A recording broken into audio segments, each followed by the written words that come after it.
Of all the landscapes here in this room, this is the painting that appeals to me most. The Windmill at Wijk bij Duurstede by Jacob van Ruisdael. Because there's some very clever drama in this picture. It's almost like a very well-directed film scene. There's the mill towering high above the landscape and a man, and then, and it's like the art of seduction at work, there's the light breaking through the clouds, the dark clouds on the left, and in the top right-hand corner it's dark. You get the feeling that there's a storm brewing, but the strange thing is that that's impossible, because the sailcloth on the vanes is tight, and it would be loosened if there was a storm coming. And the boat on the left, its sails aren't billowing in the wind. In the foreground, towards the right, the water and the reeds also give the impression that there's a heavy storm brewing.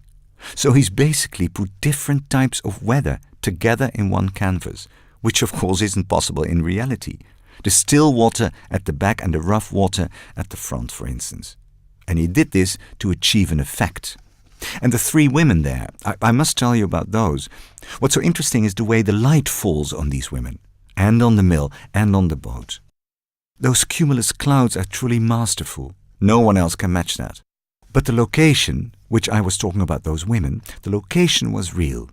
We're looking at the castle and the church, Sint Maartenskerk, in Wijk bij Duurstede. The castle no longer exists, but the church does.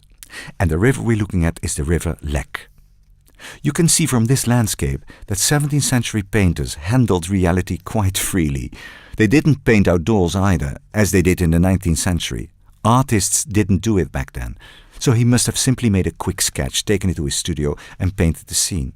So it's worth keeping in mind as you walk through these galleries that these landscapes are imaginary. They're there and they're not. And those women I wanted to tell you about, you remember? Those women, they shouldn't be there really, because that's where the entrance gate to the town was. But I think that Ruisdael must have said to himself, I think that's boring. There's no dramatic effect with the gate there. So he put the three women in, producing an effect. The women, wanting to get home before the storm comes. So reality has been manipulated, the scene staged, and gives us the impression of a dramatic Dutch landscape. So essentially, these 17th century painters molded reality to their will, be it Ruisdael, Vermeer, Averkamp or Rembrandt. They were all sophisticated seducers, every single one of them.